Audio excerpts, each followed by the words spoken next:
아수르 왕이 바벨론과 구다와 아와와 하맛과 스발와임에서 사람을 옮겨다가 이스라엘 자손을 대신하여 사마리아 여러 성읍에 두매 그들이 사마리아를 차지하고 그 여러 성읍에 거주하니라. 그들이 처음으로 거기 거주할 때 여호와를 경외하지 아니하므로 여호와께서 사자들을 그들 가운데에 보내심에 몇 사람을 죽인지라.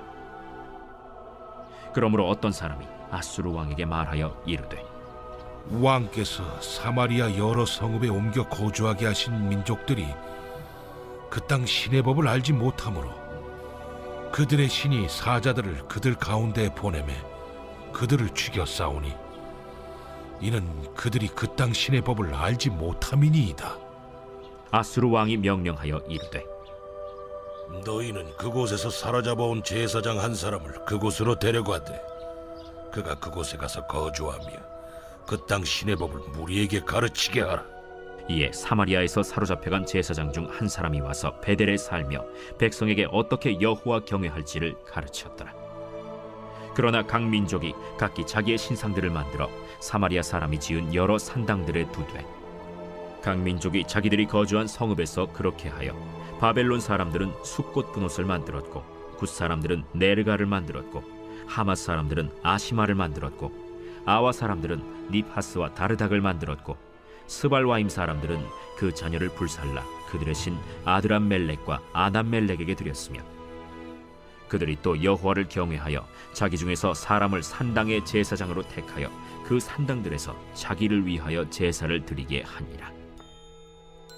이와 같이 그들이 여호와도 경외하고 또한 어디서부터 옮겨왔던지 그 민족의 풍속대로 자기의 신들도 섬겼더라. 그들이 오늘까지 이전 풍속대로 행하여 여호와를 경외하지 아니하며 또 여호와께서 이스라엘이라 이름을 주신 야곱의 자손에게 명령하신 율례와 법도와 율법과 계명을 준행하지 아니하는도다.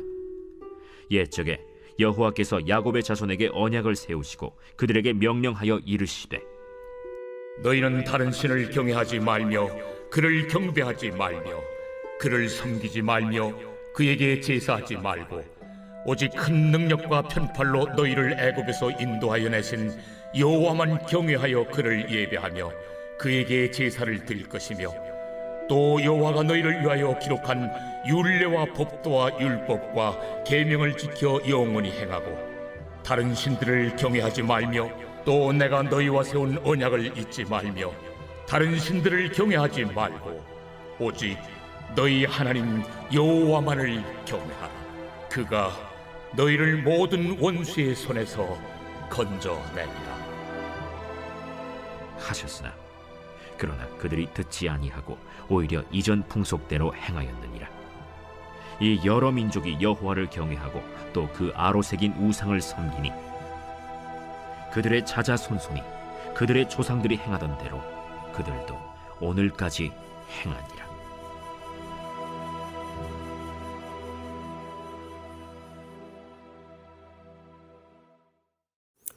오늘 본문의 24절에 보니까 사람을 옮겨다가 라고 말씀하고 있습니다. 북이스라엘이 아수르에게 망하고 이스라엘 백성들 3만 명이 포로로 끌려가는 모습을 그리고 있는 것입니다. 아수르가 북이스라엘 백성들을 포로로 잡아가서 자신의 영토 전역에 흩어버립니다. 그리고 북이스라엘에는 아수르 백성들을 대거 이주를 시키게 됩니다. 그래서 어떻게 됩니까? 아수르 사람과 북이스라엘 사람들이 섞이게 되는 것이죠. 그러니까 완전 혼합 정책을 쓴 것입니다. 그러니까 북이스라엘 백성들을 아수르로 보내고 아수르 사람들을 북이스라엘 사마리아로 보냈다는 겁니다. 그러면서 두 가지 불행한 결과가 초래가 되었습니다. 첫째는 이렇게 이주해온 이방인 족속들과 북이스라엘 사람들이 어쩔 수 없이 결혼을 하게 되면서 인종이 섞이게 된 것입니다. 다닐 민족의 순수성을 목숨보다 중요하게 생각했던 유대인들에게는 굉장히 치욕적인 사건이 아닐 수가 없는 것입니다. 이것은 훗날 이스라엘의 역사 속에서 두고두고 큰 내분이 일어나게 되는 원인이 되는 것입니다. 두 번째는 종교가 혼합이 되는 것입니다. 이방인들이 사마리아로 들어오면서 그들이 가지고 있던 우상신들도 같이 가지고 들어왔습니다. 그러면서 동시에 아수르 왕실에 한 가지 희한한 청을 넣었습니다. 포로로 잡혀온 북이스라엘의 제사장에게 여호와 하나님을 믿는 종교도 가르쳐서 활성화되게 해달라고 한 것입니다. 28절에 보니까 이에 사마리아에서 사로잡혀온 제사장 중 한 사람이 와서 베델에 살며 백성에게 어떻게 여호와를 경외할지를 가르쳤더라. 여기에는 나름대로 이유가 있습니다. 처음 그러니까 아수르 사람들이 사마리아 지역으로 이주해 와서는 아무 갈등 없이 자신들이 가져온 우상들을 섬겼습니다. 그런데 하나님의 사자가 그들 중 몇 사람을 죽여버린 사태가 발생한 것입니다. 25절에 보니까 그들이 처음으로 거기 거주할 때 여호와를 경외하지 아니하므로 여호와께서 사자들을 그들 가운데에 보내심에 몇 사람을 죽인지라. 사람들이 죽어나가니까 경악한 나머지 나름대로 원인 분석을 해보았는데 그 결과 이것은 이 지역의 신인 이스라엘의 하나님을 무시한 결과라고 하는 결론에 도달한 것입니다. 왜냐하면 당시 사람들은 각 나라마다 그 나라의 수호신 혹은 지방신이 있다고 믿었습니다. 그리고 일단 그 나라에 오면 그 신들에게 합당한 존경을 표해주지 않는다면 재앙을 받는다고 믿었던 것입니다. 그래서 자기들이 가지고 온 우상신들은 우상신대로 믿으면서 동시에 이스라엘 지역의 하나님도 예배하게 한 것입니다. 양쪽이 다 좋게 하지 않은 실용주의적 발상을 하게 된 것이죠. 어쨌든 이렇게 해서 사마리아 지역은 인종이 혼합되게 되었습니다. 그리고 종교도 혼합이 되는 불행한 땅이 된 것입니다.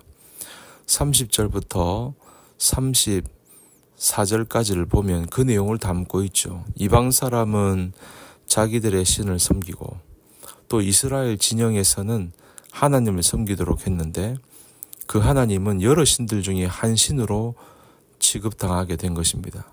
그러니까 완전히 종교가 혼합이 된 것입니다.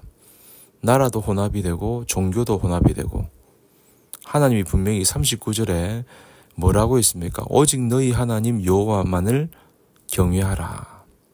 하나님은 하나님만 섬기고 경외하며 다른 신을 섬기지 말고 하나님 말씀에 순종하라고 했습니다.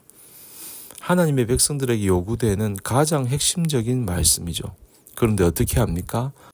하나님도 섬기고 이방신도 섬기고 그래서 훗날 유대인들은 포로 생활이 끝나서 귀환했을 때에도 사마리아인들을 사람 취급하지 않았던 것입니다. 이 같은 유대인들과 사마리아인들의 반목은 예수님이 태어나시던 무렵까지도 계속이 되었죠. 여러분, 하나님은 이방신도 섬기고 하나님도 섬기고 이러한 혼합주의 신앙을 가장 싫어합니다.